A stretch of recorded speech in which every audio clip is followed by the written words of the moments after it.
Buenos días. ¿Verdad? Ya estoy como las maestras de la escuela. Hoy es domingo 29, último domingo del mes. Ya se nos fue el primer semestre del año y bueno, pues estamos muy agradecidos con el Señor por esto, porque nos ha traído hasta aquí y estamos con bien bendecidos, con provisión, y el Señor no nos ha dejado. Vamos a inclinar nuestros rostros y vamos a orar. Alabado y bendecido seas, Padre, gracias te damos este día.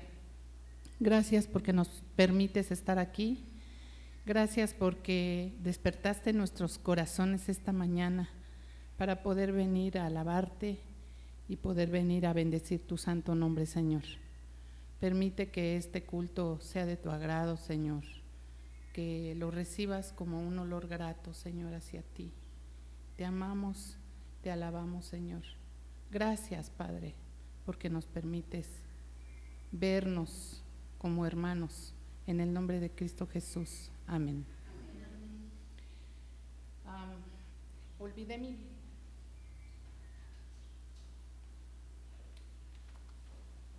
Dice el Salmo 133.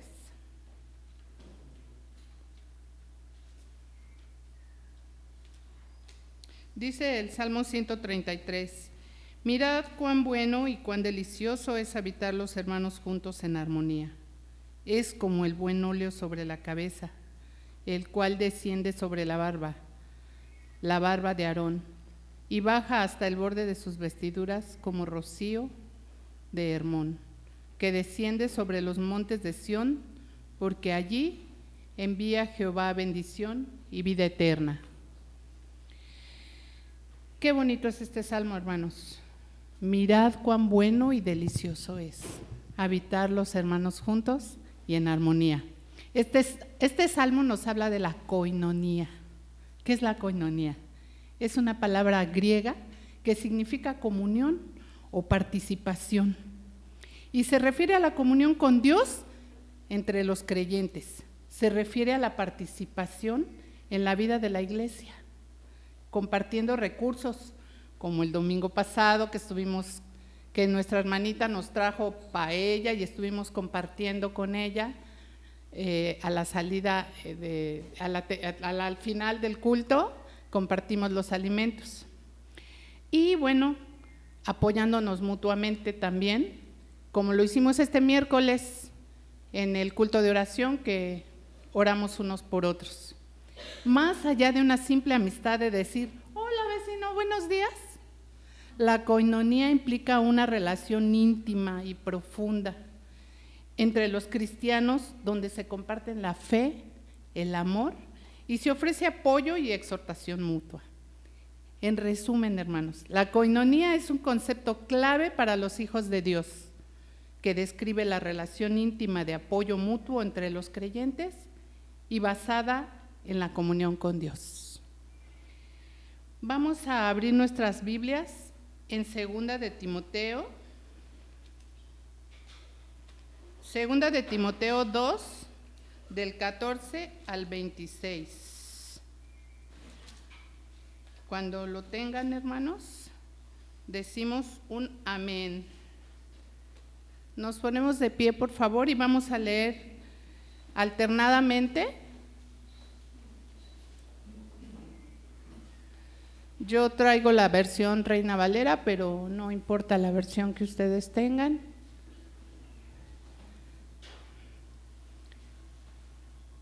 Segunda de Timoteo 2, del 14 al 26.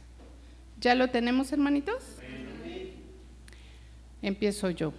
Recuérdales esto, exhortándoles delante del Señor a que no contiendan sobre palabras, lo cual para nada aprovecha, sino que es para perdición de los oyentes.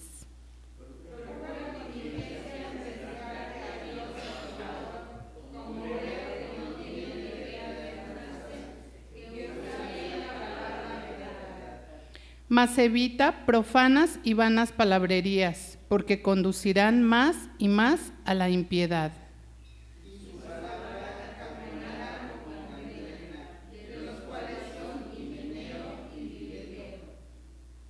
que se desviaron de la verdad diciendo que la resurrección ya se efectuó y trastornan la fe de algunos. Pero el fundamento de Dios está firme, teniendo este sello. Conoce al Señor los que son suyos, y apártense de iniquidad todo aquel que invoca el nombre de Cristo. Pero en una casa grande no solamente hay utensilios de oro y de plata, sino también de madera y de barro.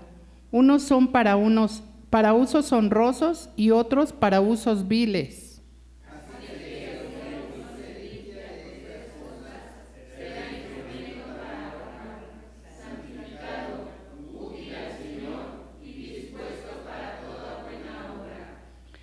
Huye también de las pasiones juveniles y sigue la justicia, la fe, el amor y la paz, con los que de corazón limpio invocan al Señor. Pero desecha las cuestiones necias e insensatas, sabiendo que engendran contiendas. Porque el servicio del Señor no debe de ser contencioso, sino amable para con todos, apto para enseñar, sufrido.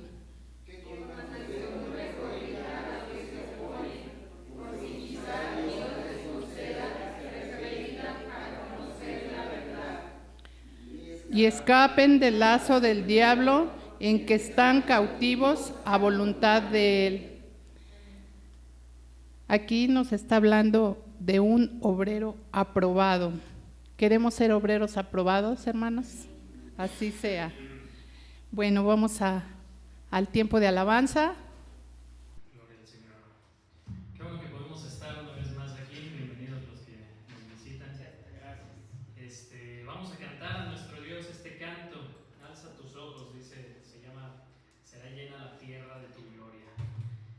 Tenemos una misión, mis hermanos, como siervos del Señor. Nos manda a ir a todas las naciones, hasta el último de la tierra, y cumplimos esa misión. La cosecha ya está lista. Con el mouse. ¿Con el mouse? Con el mouse, sí. Por favor. Gracias. Cantemos, hermanos.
para eso, porque en su nombre hay libertad. Amén, hermanos. Cantemos, hay libertad.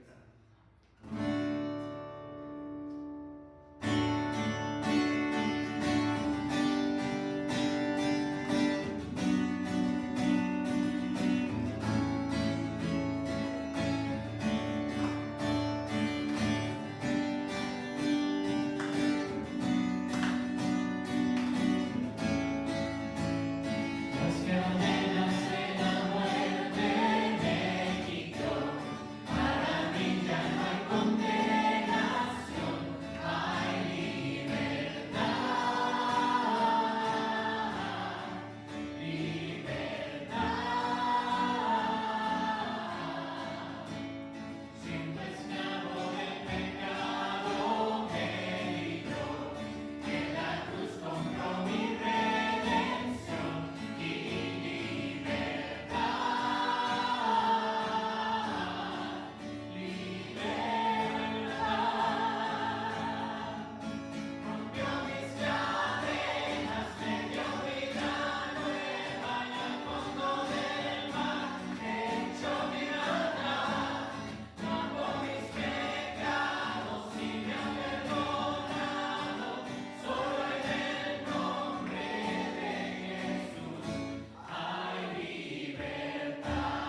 Hermanitos, si tenemos una Biblia ahí con ustedes, les invito a tomarla con la mano derecha.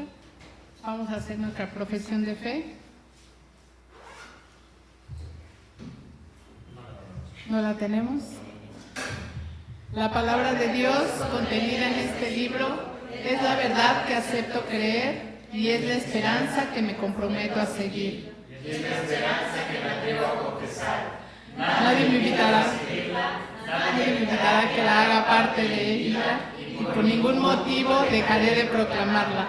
Estoy aquí para leerla, oírla y vivirla diariamente. Amén. Me traicionaron los nervios, caray. Se me quedaban viendo todos a ver si se la saben.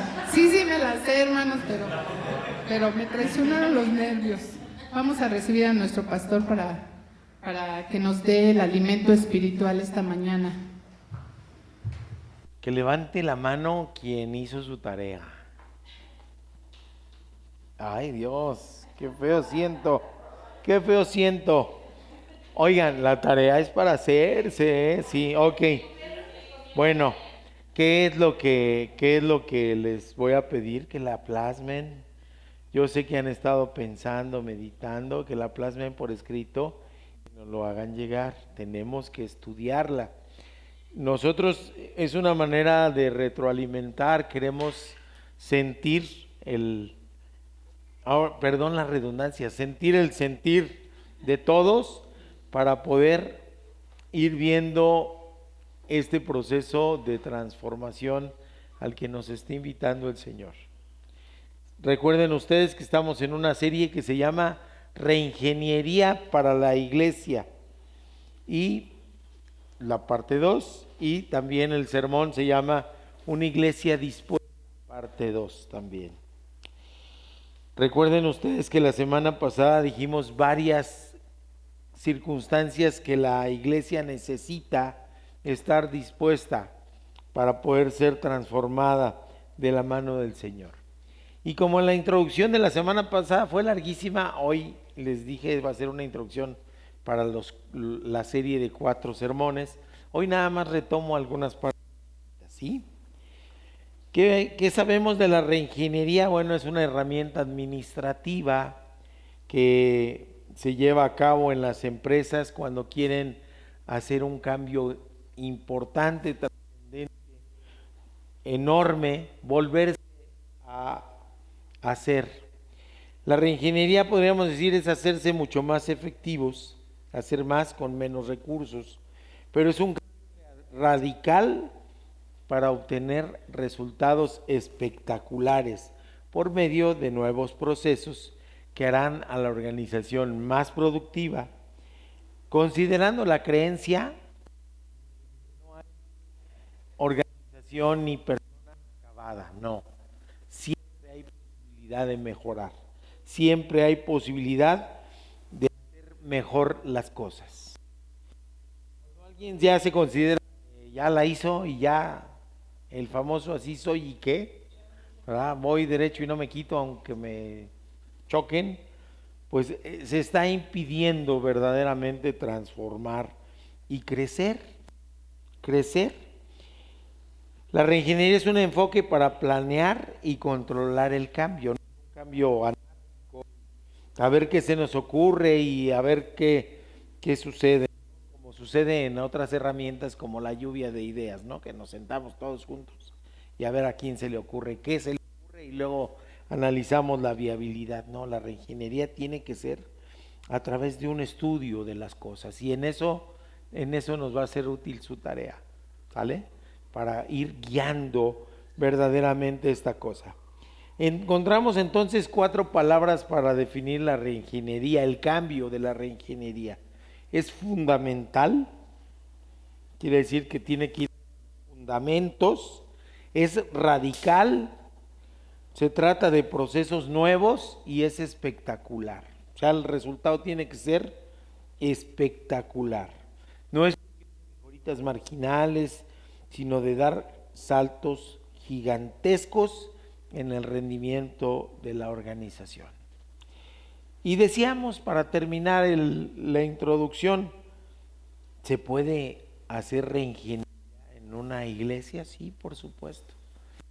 debemos de evitar estar casados con frases tan conocidas como estas. Es que siempre lo hemos hecho así.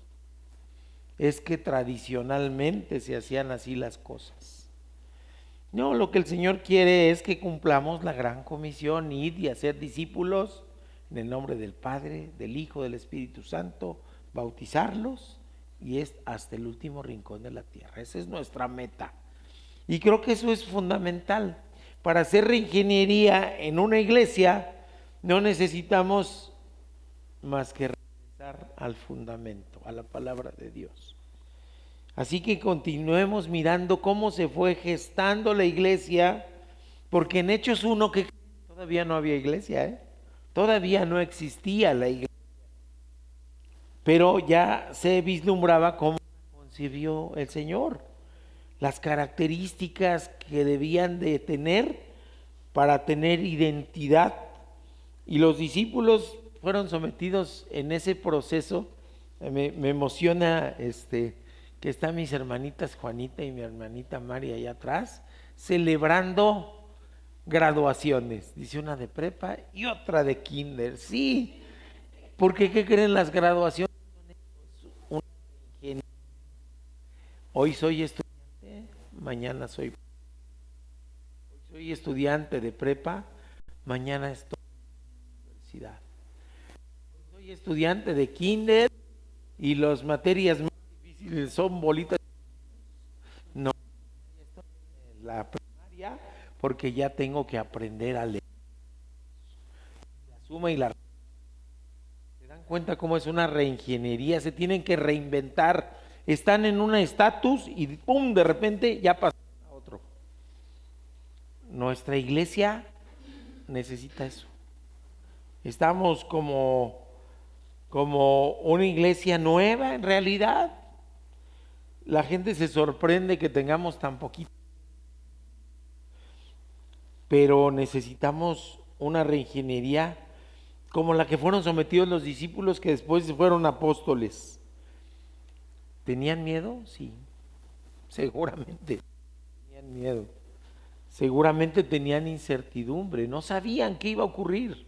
Acababan de aprender a su maestro, lo acababan de torturar hasta la muerte, lo habían conocido que había sido crucificado porque ellos corrieron del miedo. Solamente Juan se quedó y las mujeres.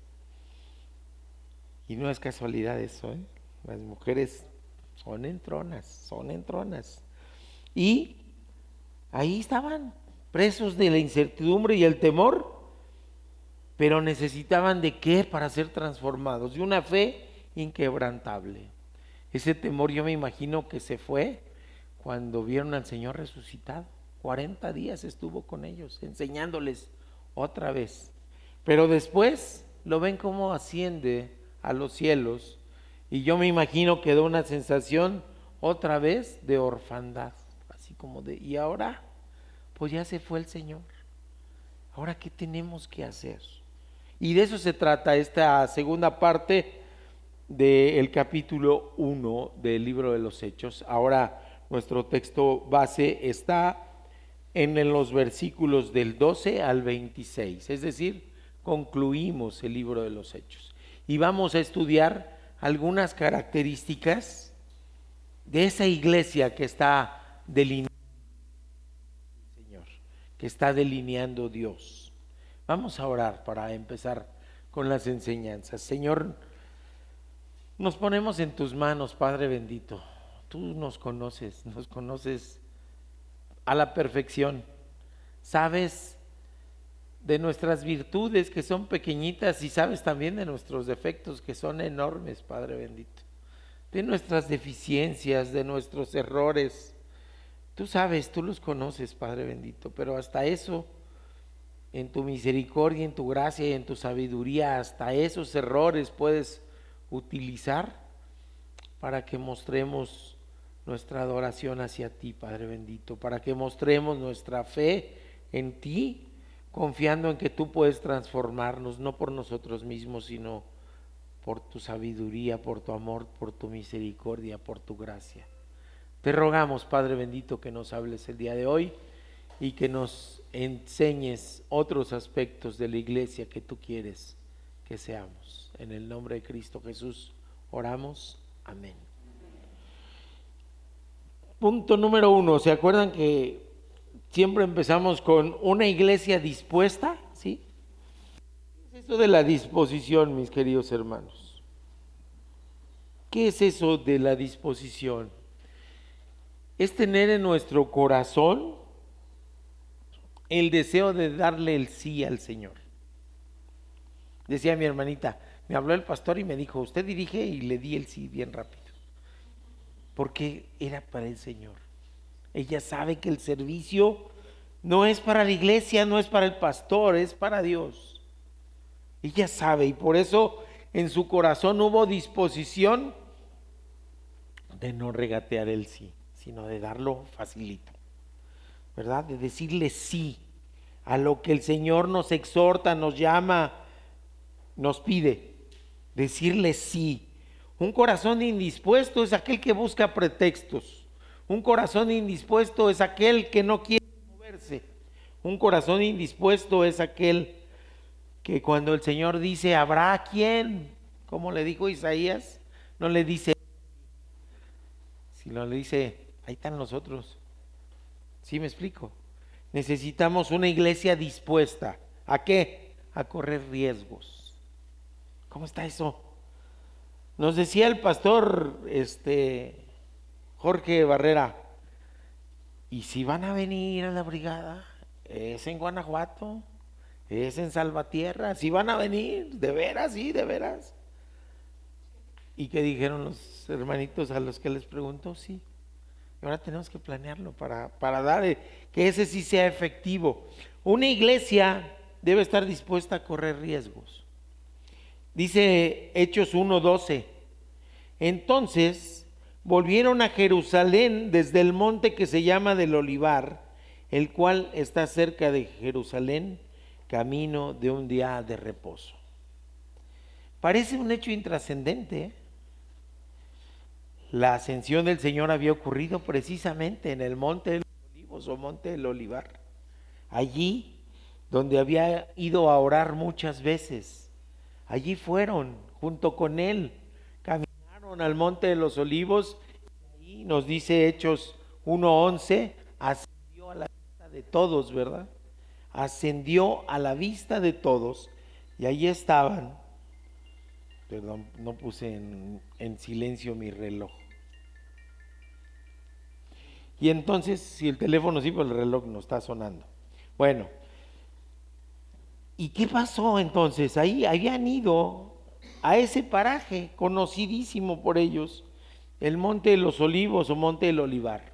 Y nos dice, está a un camino de día de reposo. Fíjense qué interesante, ¿eh? No es a una distancia de un día de camino, que es diferente. En un día de camino, ¿cuánto caminaban? Y nos vamos a asombrar, ¿eh? Porque ahora no queremos ni a 3 cuadras, ya estamos pidiendo Uber o Didi. En un día de camino, 30 o 32 kilómetros caminaban. Pero en el día de reposo, no, pues en el día de reposo no podían caminar más allá de 2,000 codos. ¿Cuánto es eso de 2,000 codos? Cada codo son 45. Entonces 2,000 codos son 1,000 de ida y 1,000 de regreso. 1,000 codos, 500 metros, 1 kilómetro si acaso. Eso era lo que podían caminar en un sabbat, en un día de reposo. Es decir, el Monte de los Olivos estaba a tiro de piedra de Jerusalén. Salía uno por la puerta oriental, que es bien interesante porque esa se le conoce también de varios nombres. Se le conoce como la puerta oriental, la puerta dorada o la puerta de la vida eterna. Fíjense qué interesante. Y estaba pegadita al monte donde estaba el templo, estaba la puerta, salían, bajaban a un valle que se llama de Sidrón y después empezaba el ascenso al Monte de los Olivos. Un montículo, 800 metros tenía de alto, 808, 810 por ahí de alto. O sea, no era un camino grandote.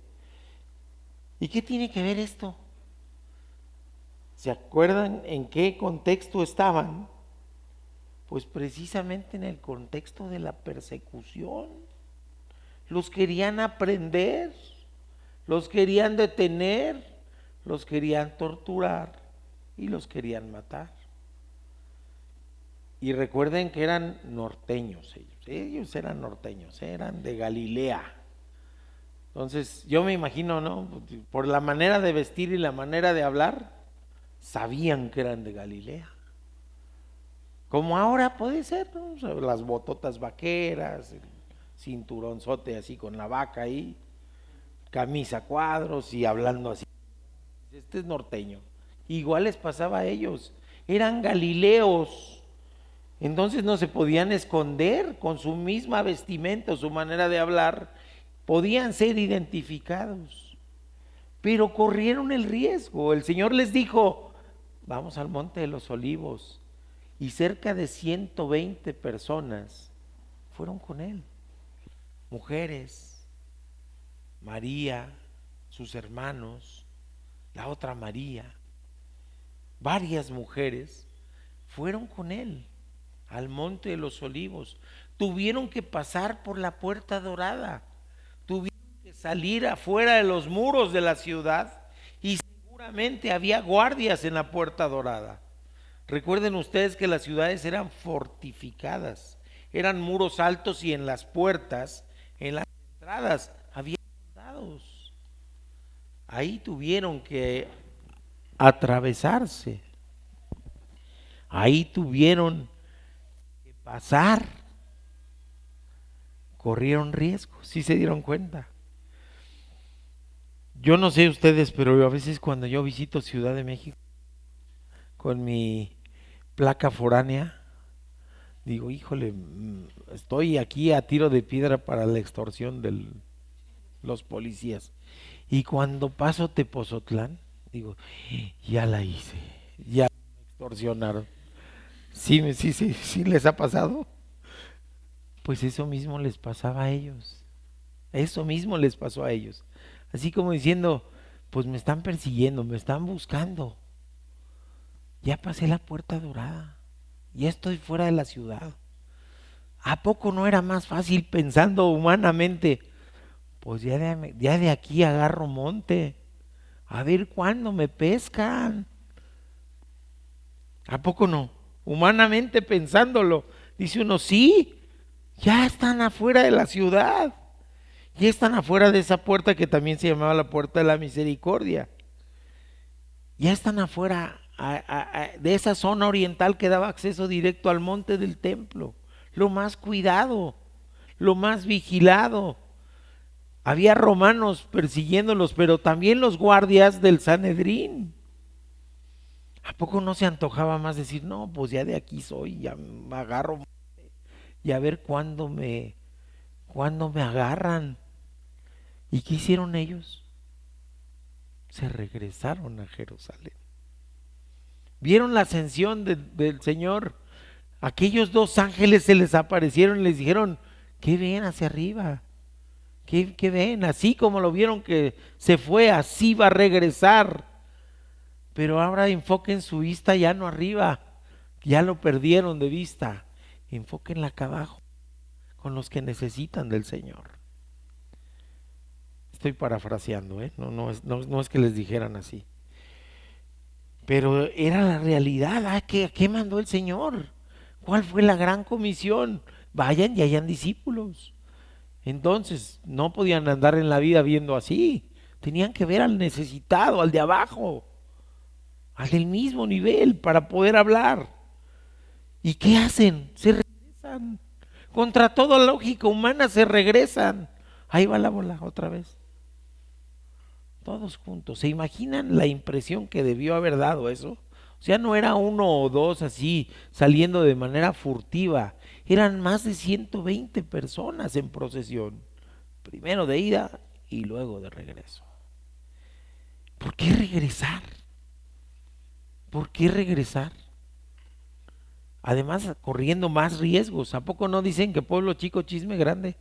Seguramente ya se había corrido la voz. Oigan, salieron un montón, salieron un montón, vayan a ver quién.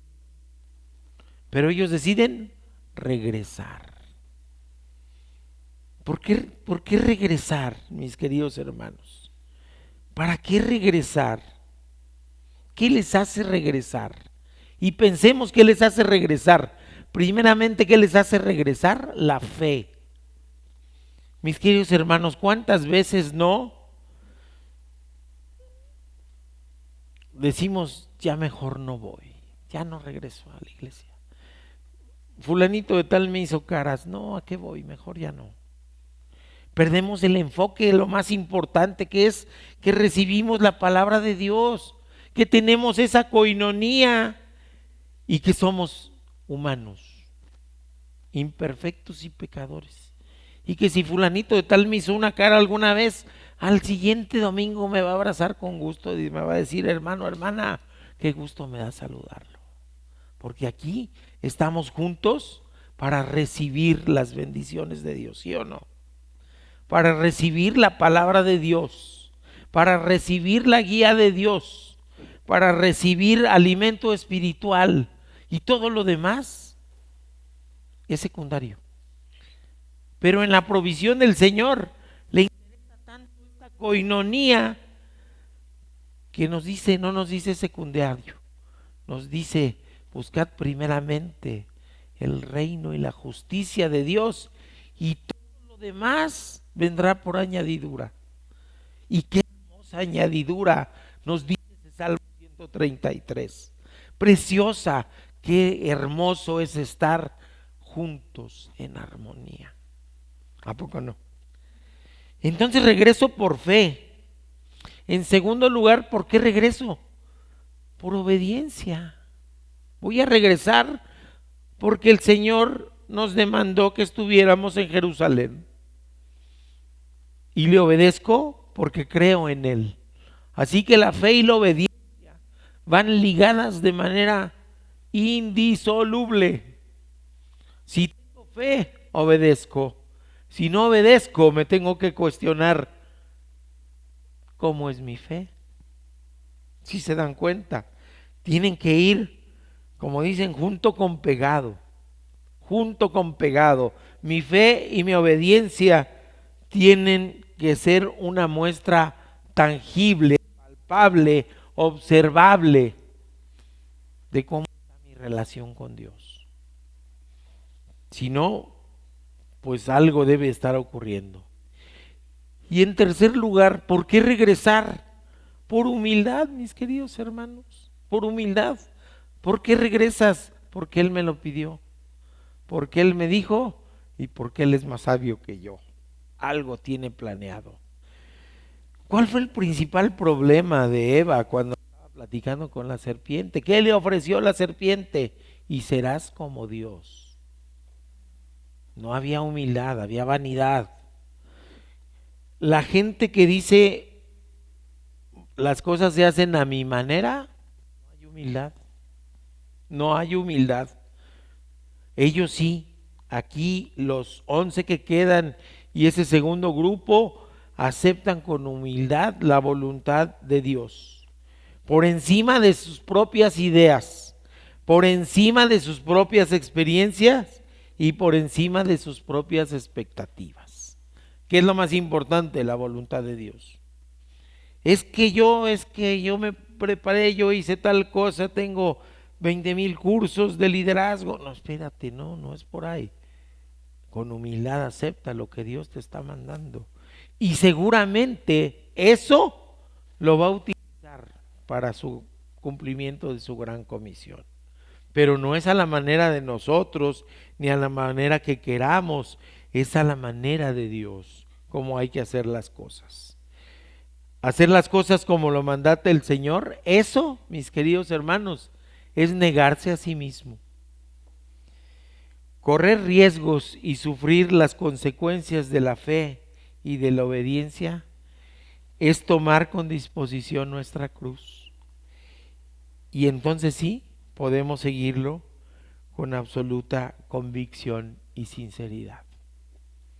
Cuando el Señor nos dice, niéguense a sí mismo, tomen su cruz y síganme, nos está hablando de este camino difícil, de este camino en donde vamos a correr riesgos, en donde podemos sufrir las consecuencias de nuestra fe y de nuestra obediencia y de todas maneras decidir seguirlo. Esa es fe, esa es convicción y eso es hacerlo con sinceridad, mis queridos hermanos. Así que necesitamos ser una iglesia dispuesta a correr riesgos. Segunda enseñanza, una iglesia dispuesta a la unanimidad. Nos dice Hechos 1, 13 y 14.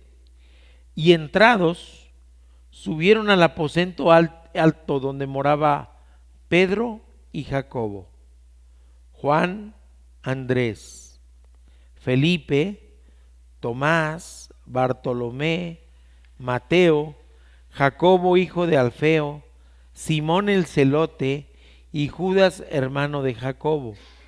Todos estos perseveraban unánimes en oración y ruego con las mujeres y con María la madre de Jesús y con sus hermanos. Qué curiosa es esa palabra, ¿no? Y entrados, dice empezando el versículo 13. ¿Qué es eso de y entrados? Podríamos pensar, pues ya entraron a la ciudad, ¿no? Ya entraron otra vez a la ciudad, ya. Pero no, es más, tiene un uso actual.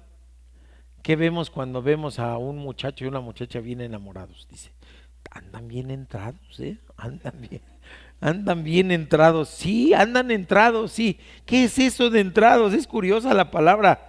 Es una manera de dar continuidad a la narración, referido más en cuestión de tiempo que de ubicación geográfica. ¿Qué quiere decir? Iban bien entrados, no porque entraran a la ciudad, sino porque estaban bien comprometidos con el Señor. Por eso regresaron, por su fe, por su obediencia y porque estaban bien entrados. Y podría tomarse como ya entrados a la ciudad, y ¿qué nos dice también? Que regresaron a donde, al aposento alto. ¿Dónde era eso? Donde compartieron la última Pascua con el Señor. Ahí regresaron todos. Ahí regresaron. Y es interesante, fíjense cómo dice, donde moraban. El término griego de morar es catameno. ¿Y qué quiere decir? Fíjense, no es un refugio temporal, no es algo de paso, no es algo que esté como que pues hoy me quedo y mañana no. No, morar quiere decir permanecer, vivir. No es un escondite, no es un refugio. Es en donde se les ha mandado permanecer y obedecer, tanto que se volvió su casa, fíjense. Tanto que ahí es donde ellos habitan, tanto que es algo natural. Y es cuando pienso, ¿no? Oigan, Pedro era casado. ¿A poco no hubiera más fácil decir, no, pues ya salí de Jerusalén, ya no me van a perseguir, de aquí agarro hacia el norte, voy con mi mujer, pues está allá? Sí, Pedro era casado y sin embargo dijo, me voy a quedar aquí donde me mandaron hasta que parezca mi casa. Morar quiere decir eso, permanente. Necesitamos ser una iglesia dispuesta a tener los brazos abiertos, como dice el lema de Oreb, para que la gente que llega se sienta como en su casa. Es decir, que sean transformados de invitados a moradores permanentes de esta iglesia. Y eso es a lo que debemos de invitar. Que la gente que llega se sienta atendida, se sienta querida, se sienta incorporada a esa coinonía, como para que le den ganas de decir, ya no busco, aquí me quedo, aquí quiero morar. Ellos estaban morando juntos. ¿Compartiendo qué? Compartiendo el pan, compartiendo la angustia, compartiendo las necesidades de oración, compartiendo las debilidades de uno, como Tomás, que dijo, hasta que no ponga mis dedos en la llaga del Señor voy a creer. Pues ¿dónde andabas, Tomás? Estábamos todos aquí menos tú. ¿Dónde andabas, Tomás? No te pierdas la bendición de estar todos juntos, morando, permaneciendo y obedeciendo juntos, recibiendo alimento espiritual juntos. Es interesante el recuento que hace Lucas de esa lista de discípulos, y no siempre está absolutamente acorde con la que aparece en los evangelios, ¿eh? Hay diferencias, pero ¿qué importa? ¿Es importante que cuadren perfectamente? No, poco sabemos del trabajo de los discípulos después que se hicieron apóstoles. ¿Qué hay? En el libro de los Hechos, principalmente Pedro y Pablo. ¿Y los demás? Bueno, ahorita hablamos, pero poco hay, poco sabemos de ellos. Y lo que sabemos no está en las escrituras sagradas. ¿Qué será? ¿Que se fueron finalmente? ¿Que dejaron de hacer lo que tenían que hacer? No, simple y sencillamente que no está plasmado en la escritura sagrada. En escritura apócrifa sí podemos encontrar cosas muy, muy curiosas, raras, pero no son de inspiración divina. La lista de los discípulos es resultado de una actitud. ¿Quiénes estaban allí? ¿Quiénes salen en la foto? Pues los que estaban, ¿sí o no? Los que estaban, los que con actitud de fe, de obediencia y de humildad decidieron obedecer y permanecer. Y me encanta cómo dice todo el versículo, porque dice perseverar unánimes en oración. No hay otra opción ni ninguna otra posibilidad. En la oración permanecemos conectados con Dios, en la oración permanecemos en comunión con Dios, y en la oración hay un intercambio de opiniones entre hermanos. No hay un intercambio de opiniones entre hermanos, sino es conocer la voluntad de Dios. Me encantó. ¿Quién mandó? Creo que usted, hermanita, ¿verdad? Una imagen donde hay una camiseta que parece Wi-Fi y dice para conectarse con Dios. No me acuerdo, pero está en el chat de la iglesia y decía en rojito o en verdecito. Así como cuando nos llega un mensaje, pues sí le pongo el verde porque quiero estar comunicado con Dios. ¿Sí? Es estar conectado por Dios a través de la oración. Y retomar ese versículo parte por parte es interesante. Fíjense qué dice el versículo 14. Todos es la primera palabra, todos. No casi todos, no algunos, no la mayoría, dice todos. Todos. Así que todos es todos. No hay excepciones. Y luego dice todos estos. Esto se refiere a lugar y presente, todos los que allí estaban. Pero luego dice perseveraban. ¿Qué es perseverar? El Paz Gilberto tiene una frase que a mí me encanta, ¿no? Dice, qué bueno que tengan iniciativa, pero necesitan continuativa y acabativa. Eso es perseverar. Sí, perseverar es seguir hasta el final. Perseverar es mantenerse. Perseverar es dedicarse a, continuar en, acompañar continuamente, acudir con perseverancia o alistar. Imaginémonos que empezamos una marcha, una procesión y salimos a las calles y nos cae la lluvia. Y hay alguien que va a decir, no, yo perdón, pero me hace daño el agua de lluvia, entonces yo ya no. Yo no traje impermeable, pero me voy a guarecer ahí. No, pues la gente se va a esconder, ni vamos a predicarle a nadie. Entonces mejor no. No, yo tampoco ya no voy. Y hay uno que está allí. Hay uno que va empapándose, caminando, repartiendo folletos y hablando de la gracia de Dios. Y no va a faltar aquel que le diga, oiga, ¿es capaz de empaparse por lo que usted cree?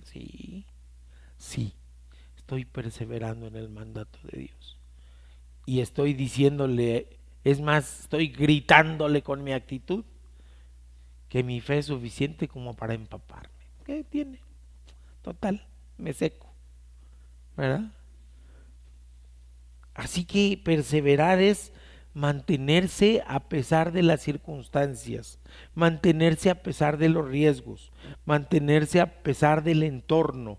Perseverar es estar allí hasta el final. Y luego la palabra unanimidad. ¿Se acuerdan cuando estábamos en el discipulado que decíamos, el mejor gobierno que ha diseñado el hombre es la democracia? ¿Sí? Pues no hay otro mejor. Pero en la democracia unos votan a favor de un lado y los otros del otro. Y siempre hay perdedores. Uno gana, el otro pierde. ¿Sí? Así sucede. No hemos inventado como género humano algo mejor. Pero Dios sí. Dios sí, su palabra. Y ahí es en donde debemos de permanecer unánimes, agarrados de su palabra, agarrados de su misericordia y de su fe. ¿Podemos tener diferencias? Sí. Que no quiero que se pinte de blanco, quiero que se pinte de amarillo canario esa pared. ¿Quién vota porque se pinte de amarillo canario? ¿Quién de blanco? Ganó el blanco, gracias a Dios, ¿verdad? Que ganó el blanco. Gracias a Dios que ganó el blanco. Sí, pero hubo quien dijo, no, pues yo pienso que se hubiera visto mejor de amarillo. ¿Ok? ¿Podemos tener diferencias? Sí, somos humanos. Podemos tener puntos de vista distintos, sí, somos humanos, sí, tenemos diferentes experiencias, diferentes conocimientos, diferentes historias, y a lo mejor hace que haya diferencia entre uno y otro. Pero ¿saben en qué sí debemos permanecer unánimes? En el amor a Dios, en postrarnos ante Cristo, en recibir y pedir de su sabiduría y su alimento espiritual. En eso sí tenemos que estar unánimes. Es la diferencia. La iglesia no es un club social. En un club social es más un deportivo. Llega uno y dice quiero hacer pesas y otro quiero hacer cardio, y uno dice yo sí necesito coach y otro dice no, yo ya sé, y otro dice me baño hasta la casa, ya diciendo yo salgo bañado de aquí. Sí, me explico. Pero en lo fundamental necesitamos estar unánimes. Y aquí dice unánimes, ¿en qué? Dice en oración y ruego. En oración y ruego. Es blasfemo aquellos que dicen le vamos a arrebatar la bendición a Dios. Es blasfemo. Dios nos da lo que nos quiere dar y nos ama tanto que nos dio a su Hijo. Pero no podemos pensar en que podemos moverle la mano a Dios como dicen algunas agrupaciones, ¿no? La unanimidad es que todos estemos en un mismo sentir, que todos estemos en un mismo anhelo. Y finalmente Lucas hace ese énfasis que no es menor. Lo vimos cuando vimos lo del culto de resurrección. ¿Por qué Lucas lo pone aquí? Porque son importantísimas, mis queridos hermanos. Y estaban las mujeres. Fíjense qué interesante. En esa época, en donde solamente se hacían recuento de varones, Lucas hace el énfasis de decir, y estaban las mujeres. Y estaban entre las mujeres, ¿quién? María, la madre de Jesús, y sus hermanos.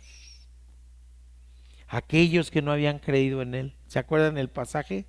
Donde van y le dicen al Señor, allá está tu madre y tus hermanos. Él predicando y le están hablando para que salga. Así como ahorita quién sabe quién me esté llamando, ¿verdad? Y entonces, imagínense, espérenme tantito, media predicación, voy a ver. El Señor dijo, no, mi madre y mis hermanos son los que están aquí. Porque en ellos había dudas, no había una creencia absoluta. Después sí, creyeron en él absolutamente. Por eso estaban ahí, en obediencia y unánimes, es decir, en el mismo sentir.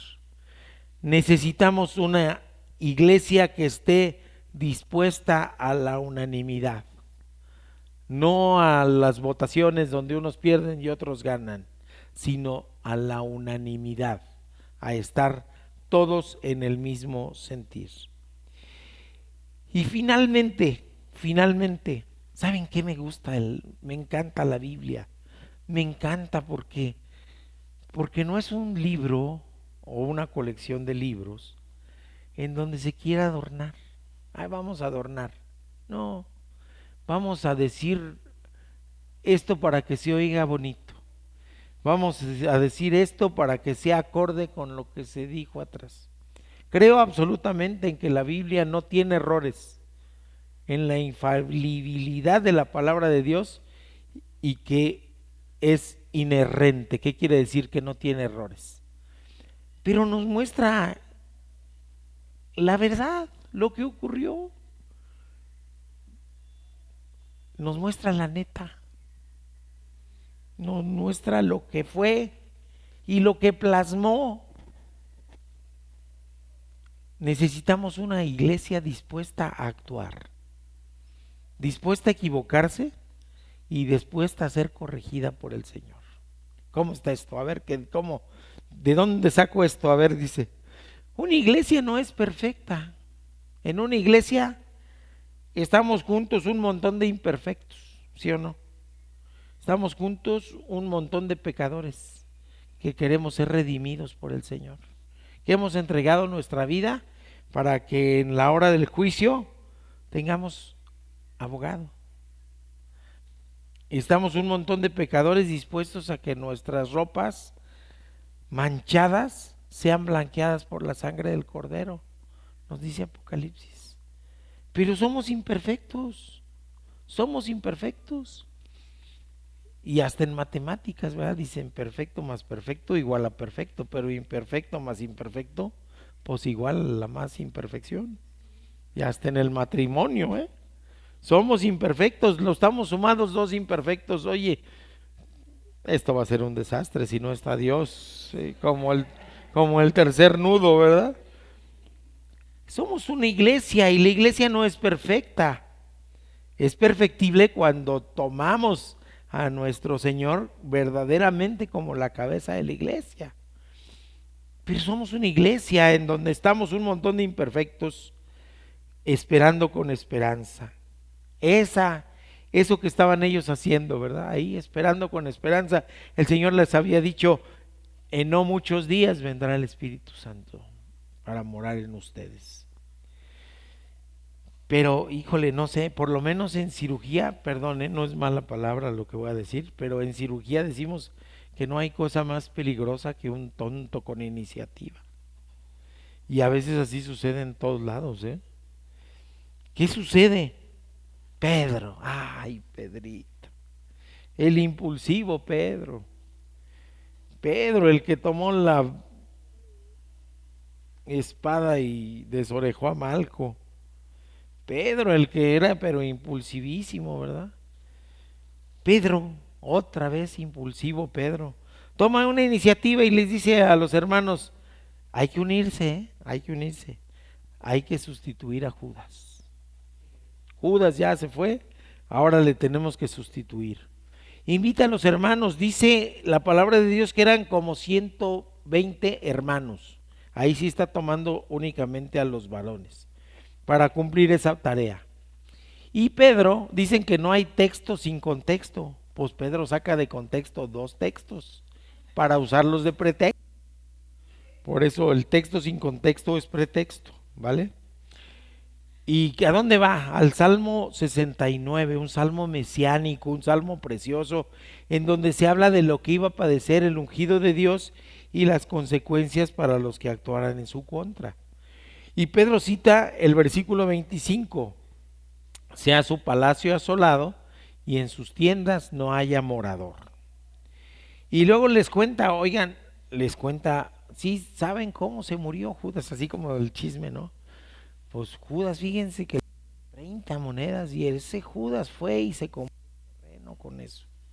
Y después arrepentido se despeñó y se destripó y está desolado. Es acelmas, ahora se llama campo de sangre y nadie lo quiere. Oigan, pero no se parece a lo que nos dice Mateo 27 del 3 al 9. Entonces Judas, dice ese pasaje, el que le había entregado, viendo que era condenado, hablando el Señor, devolvió arrepentido las 30 piezas de plata a los principales sacerdotes y a los ancianos, diciendo: yo he pecado entregando sangre inocente. Mas ellos dijeron: ¿qué nos importa a nosotros? Allá tú. Bien, qué bonitos sacerdotes, ¿verdad? Y arrojando las piezas de plata en el templo, salió y se fue y se ahorcó. Los principales sacerdotes, tomando las piezas de plata, dijeron: no es lícito echarlas en el tesoro de las ofrendas, porque es precio de sangre. Y después de consultar, compraron con ellas el campo del alfarero para sepultura de los extranjeros, por lo cual aquel campo se llama hasta el día de hoy campo de sangre. Y así se cumplió lo dicho por el profeta Jeremías, cuando dijo: y tomaron las 30 piezas de plata, precio del apreciado, según el precio puesto por los hijos de Israel, y las dieron para el campo del alfarero, como me ordenó el Señor. Entonces tenemos dos pasajes con cosas diferentes. En uno se ahorcó Judas, en el otro se despeñó y se destripó. ¿Sí? En un pasaje Judas compró el campo, en el otro lo compraron los sacerdotes. ¿Está equivocada la Biblia? No. Le contaron el chisme mal a Pedro. Ese campo se compró, pero no lo compró Judas. Judas se ahorcó y nadie lo bajó. ¿Y qué pasa con el cuerpo después de un tiempo que está en putrefacción? Pues seguramente la cuerda lo decapitó y estando hinchadito, pues al caer sobre las piedras se destripó. Entonces, ¿hay mentiras? No, ha contado mal el chisme, no más. Pedro se enteró de una manera diferente y debemos de tener conciencia de eso. ¿Había periódico? No, ¿verdad? ¿No había internet? No. ¿Había radio? No. ¿Había fotografías? No. ¿Cómo se corría la voz? De boca en boca. Le llegó mal el chisme a Pedro. Ese fue el asunto. El teléfono descompuesto seguramente. Además estaban cercanos los eventos, ¿no? Oigan, ¿y entonces qué? Pues, ¿con qué versión nos quedamos? Con la que dice la Biblia. ¿Y por qué hay esta contradicción? Porque de aquí nos quiere dar enseñanza a Dios. ¿Se dan cuenta? Es humano. Pedro es humano. Quien le contó es humano. El que se la creyó es humano. Después se la cuenta a otros. Se dan cuenta que no es una iglesia perfecta. Todavía ni es iglesia. Pero no hay perfección. No hay perfección. Y luego, ¿qué dice Pedro? Bueno, vamos a hacer eso. Se compró entonces por parte de los sacerdotes. Y Mateo se equivoca también, porque dice para que se cumpliera lo que dijo Jeremías. Y resulta que no era Jeremías, era Zacarías. Zacarías 11, del 12 al 13 dice: y les dije, si os parece bien, dadme mi salario, y si no, dejadlo. Y pesaron por mi salario 30 piezas de plata. Y me dijo Jehová: échalo al tesoro, hermoso precio con que me han apreciado. Y tomé las 30 piezas de plata y las eché en la casa de Jehová al tesoro. ¿Y se cumplió eso? Pues no, porque dijeron: estas piezas están manchadas de sangre inocente. Entonces compra aquel campo para que sea sepultura de los extranjeros. Rechazaron las 30 monedas. El primer error de Pedro fue creer las circunstancias de la muerte de Judas. El segundo error de Pedro, creer lo que le contaron sobre la adquisición del campo. Y el tercero, que es el más común y el que nos puede pasar a nosotros, pensar que Dios necesita ayuda para cumplir sus profecías. Ay, Dios, es que no me ha respondido y yo ya me desesperé y entonces te voy a ayudar. No, Dios no necesita que le ayudemos. Dios no necesita de nosotros para cumplir, es un Dios fiel. Y luego, ¿qué deciden? El método. Oigan, ¿cómo vamos a elegir a Judas? Échalo a la suerte. Ya, a ver, sí, vamos a echarlo a la suerte, ¿no? Y lo podemos criticar, Si lo criticamos, nos equivocamos.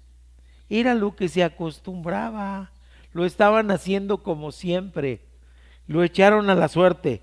¿Y quién resulta escogido? Matías. ¿Y qué es lo que dicen? No, Matías no fue apóstol, no sabemos nada de él. Se perdió todo. Así no decimos así. No hay nada en las escrituras que nos hable de Matías. Ah, sí, ¿y de los otros 10 a poco sí hay? Pues no, del único que hay de los 12 originales es de Pedro. Los demás no sabemos hacia dónde fueron, ni cómo fueron. Lo sabemos por escritos históricos, no canónicos, no dentro del canon. Sabemos que todos ofrendaron su vida al Señor, que todos terminaron tomando de la copa del Señor, que todos dieron testimonio con su vida y con su muerte de su fe y de su obediencia. Pero no están las escrituras. Así que luego a veces estamos muy dados a buscarle el granito en el arroz, ¿verdad? La aguja en el pajar y hasta descalificar a toda la escritura sagrada. ¿Está equivocado? No. Oigan, bueno, ahí va Matías, ¿no? Ya están otra vez los 12. Y luego Pablo, ¿que ya son 13 apóstoles? ¿O siguen siendo los 12? ¿O por qué Pablo es apóstol si no cumple lo que dijo Pedro? Todos los que estuvieron con el Señor desde su bautizo hasta que fue elevado a los cielos. Entonces, ¿hay 12 o hay 13? Pablo es convertido por el Señor, directamente por el Señor. El precioso capítulo 9 del libro de los Hechos nos habla de ello. Nos habla de la conversión de Pablo. Nos habla del inicio del discipulado de Pablo. E inmediatamente nos habla de las tribulaciones de Pablo, de perseguidor a prófugo que lo bajaron en una canastita. Si se dan cuenta. Y cuando celebramos la Santa Cena con frecuencia citamos 1 Corintios 11. ¿Y qué dice Pablo? Lo que yo recibí del Señor, esto les doy. Pablo fue nombrado directamente por Jesús, resucitado, y fue discipulado directamente por Jesús. ¿Es apóstol? Sí, es apóstol. Y lo que digamos nosotros al Señor le tiene sin cuidado si son 12 o si son 13. Y entonces, ¿qué sucede? ¿Podemos equivocarnos? Sí. ¿Como iglesia nos hemos equivocado? Sí. ¿Podemos mejorar las cosas? Sí. ¿Podemos transformar las cosas? Sí. ¿Hemos sido deficientes en otras cosas? Sí. ¿Y estamos dispuestos a entrarles a la transformación con la guía de nuestro Señor? Sí. Y entonces somos transformables. Y entonces somos una iglesia dispuesta a actuar, a equivocarse y a ser corregida. Está padre. Porque eso no nos debe de dañar en nuestra autoestima, sino nos debe fortalecer nuestra humildad y nuestra dependencia de Dios y nuestra dependencia de Cristo. Ponernos en oración como iglesia y decir: Padre Celestial, somos un grupo de imperfectos, con un montón de defectos, con un montón de deficiencias, pero queremos honrarte como nuestro Padre Celestial y postrarnos a los pies de Cristo en fe, obediencia y humildad. ¿Se dan cuenta? Por eso ese pasaje dice, lo voy a leer, pero ya ahorita ya explicadito, está más entendible.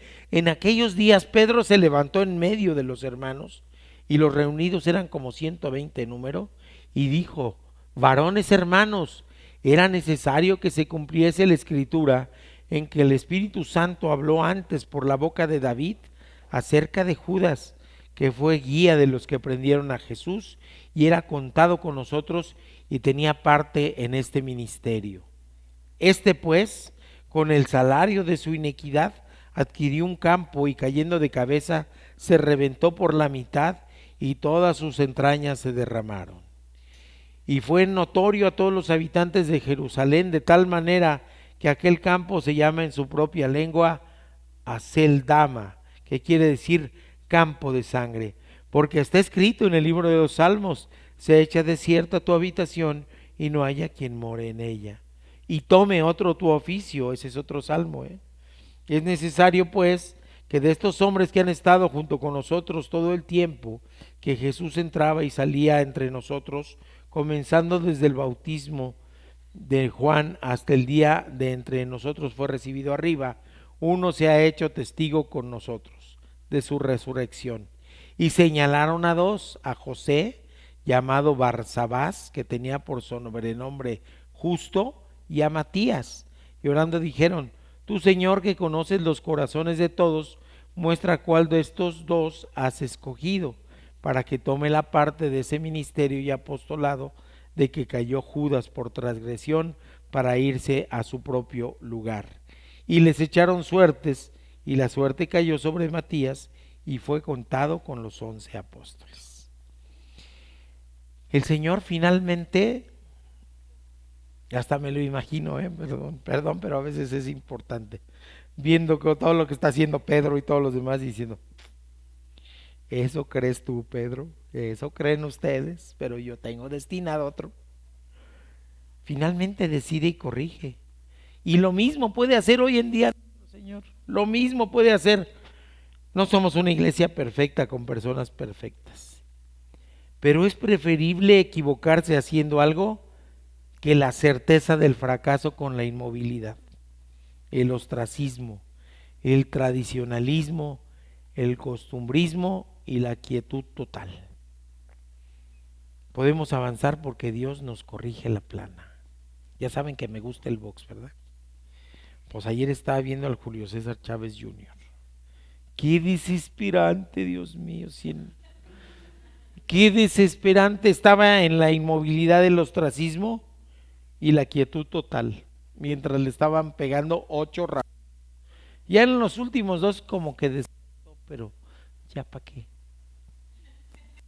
Perdió. Quedarnos en el ostracismo, el tradicionalismo, el costumbrismo nos lleva a perder. No movernos nos lleva a perder. La quietud total nos lleva a perder.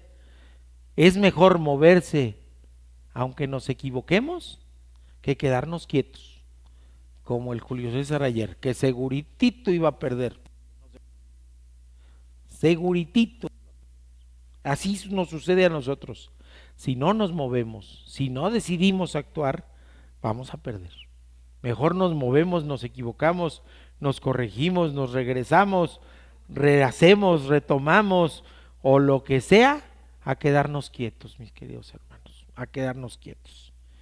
Así que, como no trajeron su tarea, se las voy a aumentar. ¿Cuál es el desafío? ¿Alguien tiene a la mano las 3 preguntas de la semana pasada? 3 preguntas hicimos la semana pasada, ¿ok? ¿No los lees? La número 1 es: ¿qué pienso que se debe modificar? Número 2: ¿cómo pienso que se debe modificar? Y número 3: ¿qué estoy dispuesto a hacer? Ok, van ligadas las 3 preguntas del desafío de hoy, pero van por escrito, mis queridos hermanos. Necesitamos sustancia para poder trabajar, ¿sí? Y esa sustancia es la visión de todos y de cada uno de ustedes, ¿sale? Primera pregunta de la tarea 2. ¿Qué debo hacer para que como iglesia podamos correr riesgos para cumplir con la gran comisión? Ahí voy otra vez. ¿Qué debo hacer para que como iglesia podamos correr riesgos para cumplir con la gran comisión?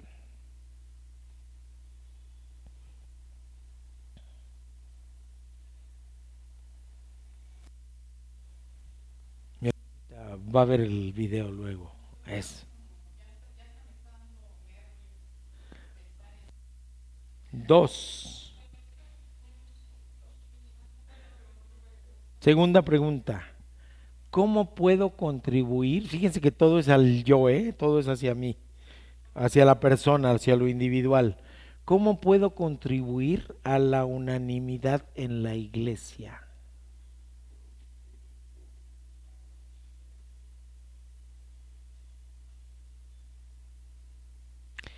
Y la otra es la más fácil, es así como la pregunta en donde, la de regalo en los exámenes.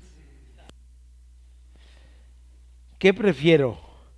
¿La inmovilidad cuasi perfecta o la acción con posibles errores? Cuasi perfecta.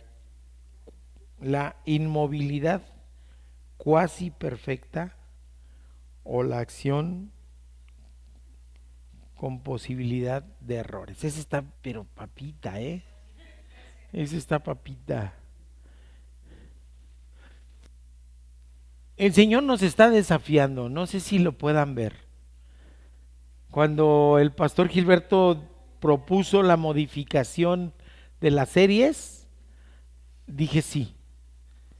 Pero en el desarrollo de la serie, nunca pensé, porque no lo planeé, que el Señor nos hablara tan fuerte y que el Señor nos desafiara tan fuerte. No lo pensé. Sinceramente no lo pensé, hasta que estoy estudiando su palabra y digo, ¿cómo puedo traer esto a nuestra realidad, a nuestro aquí y a nuestro ahora? Y entonces digo, sí, así como aquellos discípulos tuvieron necesidad de respuesta a los desafíos de Dios, así nosotros tenemos hoy necesidad de respuesta a los desafíos de ese mismo Dios maravilloso, grande y fiel que tenemos, que es el mismo al final de cuentas. Todo está interesante, ¿verdad? Está interesante el desafío. Esa última pregunta es como aquella adivinanza de que es negro por fuera, verde por dentro y con un hueso de aguacate en medio. Pero me interesa tenerla, ¿vale? Vamos a orar, mis queridos hermanos. Señor mi Dios, gracias te damos, Padre bendito, por tu palabra hermosa. Gracias te damos porque nos exhortas, Padre, porque no quieres que seamos igual. No quieres que permanezcamos como si no hubieras estado en nuestra vida, Padre, como si no hubieras tocado nuestra existencia. Nos quieres transformar y nos quieres usar.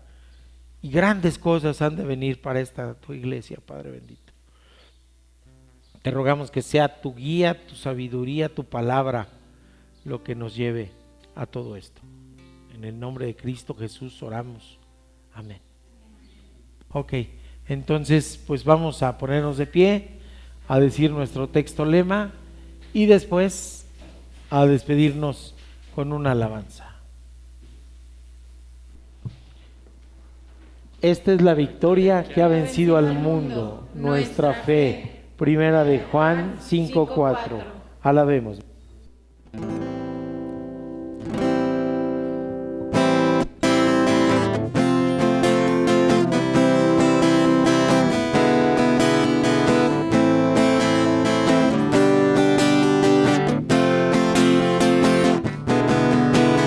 Alza tus ojos y mira, la cosecha está lista, el tiempo ha llegado, la mies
¿Nos da la bendición pastoral, pastor?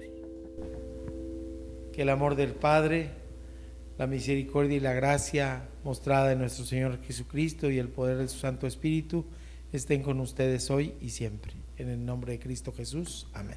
Amén.